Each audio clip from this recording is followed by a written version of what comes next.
প্রিয় সপ্তম শ্রেণীর ছাত্রছাত্রীরা, তোমাদেরকে সিআরডি জিওগ্রাফি ক্লাস চ্যানেল থেকে স্বাগত জানাই।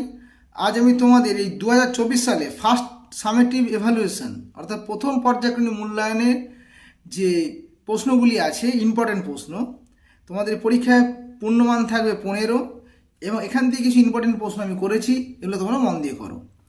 সিলেবাসে যেটি আছে যে প্রাকৃতিক ভূগোল থেকে আছে পৃথিবীর পরিক্রমণ গতি, ভূপৃষ্ঠে কোনো স্থানের অবস্থান নির্ণয় আর বাইর চাপ, আর আঞ্চলিক ভূগোল থেকে আছে এশিয়া মহাদেশ। এই চারটে অধ্যায় থেকে কিন্তু তোমাদের ফার্স্ট ইউনিট টেস্টে পরীক্ষায় প্রশ্ন আসবে। পরীক্ষায় প্রশ্ন থাকবে 1 নম্বরের, 2 নম্বরের এবং 3 নম্বরের অথবা 4 নম্বরের। চলো দেখে নেওয়া যাক 2 নম্বরের প্রশ্নগুলি কী কী। তোমাদেরকে এই পেজ নাম্বার উল্লেখ করে দিচ্ছি, তোমরা একটু ভালো করে বই খুঁটিয়ে খুঁটিয়ে পড়ে নেবে, এখান থেকে অনেক কমন প্রশ্ন তোমরা পেয়ে যাবে। প্রশ্নের মান 2, জিপিএস কি, এর গুরুত্ব লেখো। এই উত্তরটি তোমাদের পাঠ্য বইয়ে 27 পৃষ্ঠায় রয়েছে। তবে চান্দ্র মাস কি, এই উত্তরটি 6 পৃষ্ঠায় রয়েছে। রবি মার্ক বলিতে কি বোঝো বা রবি মার্ক কি, এটি 11 পৃষ্ঠায় রয়েছে। তবে নিশীথ সূর্যের দেশ কাকে বলে এবং কেন বলে, খুব ইম্পর্টেন্ট প্রশ্ন, এটা পরীক্ষায় আসে প্রতি বছর, এটা ভালো করে দেখে রাখবে। এই উত্তরটি তোমাদের পাঠ্য বইয়ে 15 পৃষ্ঠায় রয়েছে। তবে সুমেরুর প্রভা ও কুমেরুর প্রভা কি, এটাও ইম্পর্টেন্ট প্রশ্ন, 16 পৃষ্ঠায় রয়েছে। স্থানীয় সময় ও প্রমাণ সময় বলিতে কি বোঝো, এটা ভেরি ভেরি ইম্পর্টেন্ট, এটা 27 পৃষ্ঠায় উত্তরটি রয়েছে। আমরা বায়ুর চাপ অনুভব করি না কেন, এই উত্তরটি তোমাদের 29 পৃষ্ঠায় রয়েছে। এশিয়ার দক্ষিণে প্রাচীন মালভূমির নাম লেখো, এই উত্তরটি তোমাদের 86 পৃষ্ঠায় রয়েছে। পিদ নদী কাকে বলে এবং কেন বলে, খুব ইম্পর্টেন্ট প্রশ্ন, এই উত্তরটি তোমাদের পাঠ্য বইয়ে 90 পৃষ্ঠায় রয়েছে। তারপরে সেজুয়ান অববাহিকা কীভাবে সৃষ্টি হয়েছে, এটা তোমরা আঞ্চলিক ভূগোলে এই প্রশ্নটি আছে, উত্তরটি 95 পৃষ্ঠায় রয়েছে। এশিয়ার হল্যান্ড বা চীনের হল্যান্ড কাকে বলে এবং কেন বলে, খুব ইম্পর্টেন্ট প্রশ্ন, এটাও 95 পৃষ্ঠায় উত্তরটি রয়েছে। তারপরে হুনান প্রদেশকে চীনের ধানের গোলা বলা হয় কেন, এটাও 2-1 বার পরীক্ষা এসেছে, এটাও ভালো করে দেখে রাখবে, এটা 95 পৃষ্ঠায় রয়েছে। এই 3টে প্রশ্ন থেকে একটা কিন্তু আসবেই।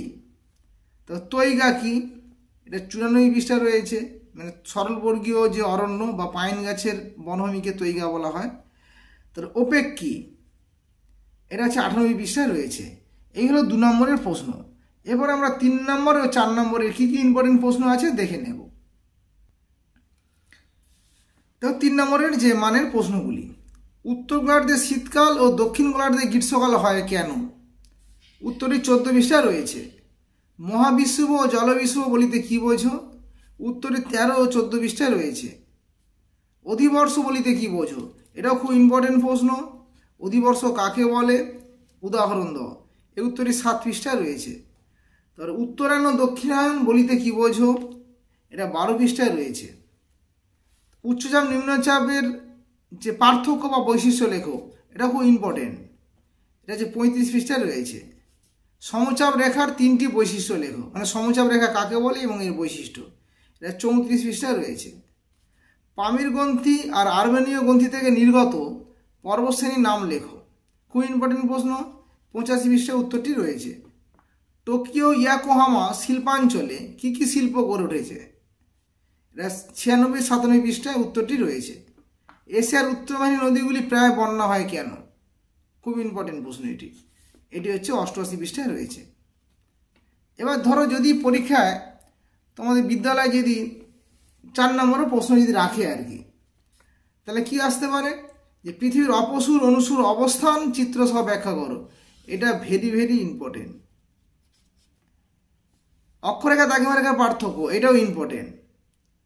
তাহলে অপসুর অনুসুর হচ্ছে 5 পৃষ্ঠায় রয়েছে, অক্ষরেখা দ্রাঘিমারেখার পার্থক্য হচ্ছে 11-12 পৃষ্ঠায়। যে বৈশিষ্ট্য আছে সেখান থেকে তোমরা পার্থক্যটা লিখবে। বায়ুর চাপে তারতম্যে 3টে কারণ লেখো, এটা 33 পৃষ্ঠায় রয়েছে। এশিয়াকে চরম বৈশিষ্ট্য মহাদেশ বলা হয় কেন, এটা 84 পৃষ্ঠায় রয়েছে। এশিয়ার দক্ষিণ বাহিনী নদীগুলির গতিপথের বৈশিষ্ট্য লেখো, এটাও পড়তে পারে। বা এশিয়া মহাদেশের নিরক্ষীয় জলবায়ু, মৌসুমী জলবায়ু, ভূমধ্যসাগর জলবায়ুর অবস্থান বৈশিষ্ট্য লেখো, এটাও ইম্পর্টেন্ট। আর ইয়াংসিকিয়াং নদীর অববাহিকায় অর্থনৈতিক সমৃদ্ধির কারণ লেখো, এটাও ভেরি ভেরি ইম্পর্টেন্ট। এটা হচ্ছে 95 পৃষ্ঠা উত্তরটি রয়েছে। আজ এ পর্যন্ত। সপ্তম শ্রেণী আরও ভিডিও পেতে গেলে বা উত্তরটি পেতে গেলে তোমরা আমার এই CRD জিওগ্রাফি ক্লাস চ্যানেলটিকে সাবস্ক্রাইব করে নেবে। ভালো থেকো, সুস্থ থেকো।